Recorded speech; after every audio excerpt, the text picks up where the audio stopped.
ವಿಶ್ವ ರಕ್ತದಾನಿಗಳ ದಿನದ ಪ್ರಯುಕ್ತ ಕರ್ನಾಟಕ ನೀತಿ ತಂಡದ ವತಿಯಿಂದ ಬ್ಲಡ್ ಹೆಲ್ಪ್ಲೈನ್ ಕರ್ನಾಟಕ ಇದರ ಜಂಟಿ ಆಶ್ರಯದಲ್ಲಿ Puttur Rotary Campco blood bank ಇದರ ಸಹಭಾಗಿತ್ವದಲ್ಲಿ ನಾವು ರಕ್ತ ಸಂಬಂಧಿಗಳಾಗೋಣ ಪರಿಸರ ಉಳಿಸೋಣ ಎಂಬ ಧ್ಯೇಯ ವಾಕ್ಯದೊಂದಿಗೆ ಸಾರ್ವಜನಿಕ ಬೃಹತ್ ರಕ್ತದಾನ ಶಿಬಿರವು ಕಡಬದ ಒಕ್ಕಲಿಗಗೌಡ ಸಮುದಾಯ ಭವನದಲ್ಲಿ ನಡೆಯಿತು.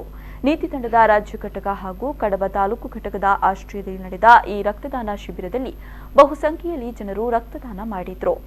ರಕ್ತದಾನಿಗಳಿಗೆ ಅರಣ್ಯ ಇಲಾಖೆ ಪಂಚವಲಯದ ವತಿಯಿಂದ ಗಿಡ ವಿತರಣೆ ಮಾಡಿರುವುದು ಈ ಶಿಬಿರದ ವಿಶೇಷತೆಯಾಗಿತ್ತು. ಆದರೆ ಈ ಬ್ಲಡ್ ಕೊಡೋದ್ರಿಂದ ಏನೆಲ್ಲ ಉಪಕಾರ ಇದೆ ಅಂತ ಹೇಳಿದರೆ, ಒಂದನೇ ಈ ಒಂದು ನಮ್ಮ ಬ್ಲಡ್ಡಲ್ಲಿ ಏನಾದ್ರು ರೋಗಾಣುಗಳಿದ್ದರೆ ಅದೊಂದು ಮಾಹಿತಿಯನ್ನು ನಮಗೆ ಕೊಡ್ತಾ ಇರ್ತಾರೆ. ಇನ್ನೊಂದು ವಿಷಯ ಹಂಗೆ ಜನರಿಗೆ ನಮ್ಮಿಂದ ಒಂದು ಅನುಕೂಲ ಆಗುತ್ತೆ, ತುಂಬ ಅನುಕೂಲ ಆಗುತ್ತೆ. ಅಂದರೆ ಇದೊಂದು ಬಂದುಬಿಟ್ಟು ನಮ್ಮ ಈ ದೇಶಗಳಲ್ಲಿ ನಡೀತಾ ಇರುವಂಥ ಒಂದು ಕೋಮು ಗಲಭೆಯನ್ನು ಸಮನಗೊಳಿಸುವಂಥ ಒಂದು ದೊಡ್ಡ ಕಾರ್ಯ ಅಂತ ಹೇಳ್ಬೋದು. ಅಂದರೆ ಇವಾಗ ಈ ಒಂದು ಬ್ಲಡ್ ತಗೊಂಡು ಹೋಗ್ತೀವಿ, ಅದು ಯಾರಿಗೆ ಹೋಗುತ್ತೆ, ಮುಸ್ಲಿಮ್ ಹೋಗುತ್ತೆ, ಹಿಂದೂಗಳು ಹೋಗುತ್ತೆ, ಕ್ರಿಶ್ಚಿಯನ್ ಹೋಗೋದು ಗೊತ್ತಾಗ್ತಾ ಇಲ್ಲ. ಇದನ್ನು ಶಮನಗೊಳಿಸೋ ಕೆಲಸ ಮಾಡ್ತಾ ಇದ್ವಿ.